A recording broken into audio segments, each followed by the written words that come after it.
静岡市のトロ遺跡に来ています。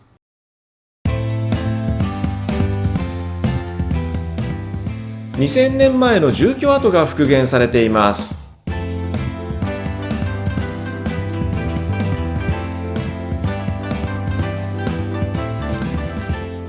トロ遺跡は日本で初めて水田跡の遺構が確認された国の特別史跡です。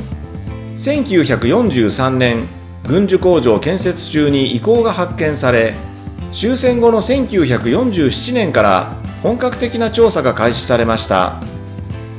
その後、1951年には最初の復元住居が作られました。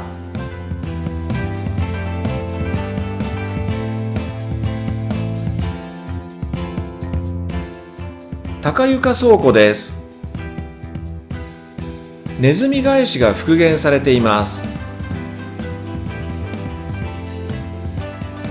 ネズミが下から登ってくるのを防いでいます。木造なので風通しは良さそうですね。縦穴住居です。周囲に盛り土を築くことで少し高くなっています。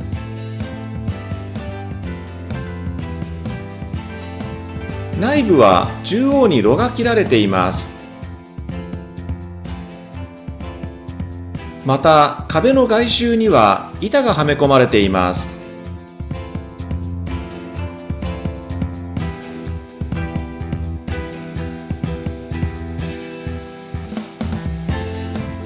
祭殿です。7メートル ×4 メートルの大きさで太い胸持ち柱が建物を支えています。それではここで弥生時代について整理しておきましょう。弥生時代は紀元前5世紀に始まり、3世紀中頃まで続きました。しかしさらに前の紀元前10世紀頃を始まりとする説もあります。なぜ500年もの相違が生まれたのでしょうか。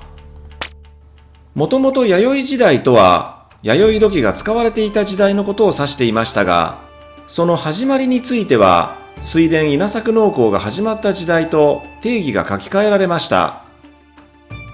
水田稲作農耕は紀元前10世紀頃渡来人によって伝えられ、次第に日本各地に広まった文化です。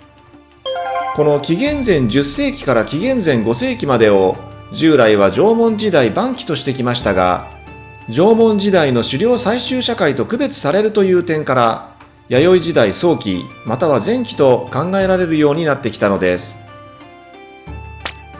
そしてもう一つの弥生時代の特徴に金属器の登場が挙げられます。弥生時代中期には大陸から青銅器、鉄器などが伝わりました。青銅器は主に祭祀の道具として、鉄器は武器や農具、工具として利用されました。青銅は銅と錫の合金で鉄より柔らかいため実用には向きませんが、加工しやすいという特徴があります。最後に弥生土器の特徴を見ておきましょう。弥生土器はそれまでの縄文土器よりも高温で焼かれたため、薄手で硬いものとなっています。これは土や藁をかぶせて土器を焼くことで熱が行き渡りやすくなるためです。この焼き方を覆い焼きと言います。また、縄文土器のような装飾は少なく、色は明るい赤褐色をしているものが多くなります。水田稲作農耕の定着により、米が蓄えられ、貧富の差、身分の差が生まれました。また、土地や水を奪い合う戦争が起こるようになり、人々は防衛のため集落の周囲に環濠を建設しました。そして指導者である豪族や王、君などが出現し、小さな村は統一され、大きな国となりました。年号で見ますと、57年、倭国の王が後漢の皇武帝から漢の倭の名の国王の金印を授かります。239年には卑弥呼が魏の皇帝に使者を送り、真偽倭王の金印を授かりました。この辺から日本史の年号が出てきますね。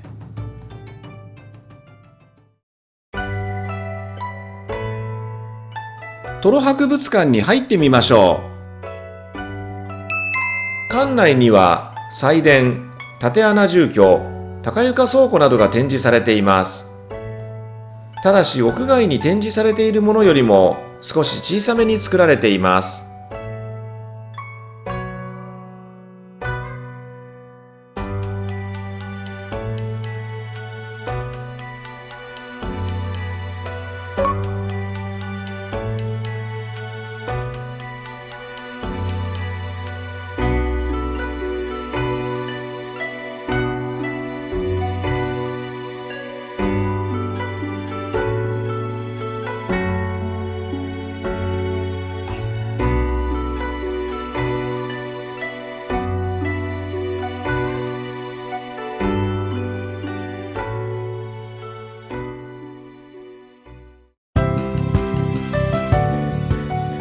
西側の旧復元建物です。1950年代に復元されたものです。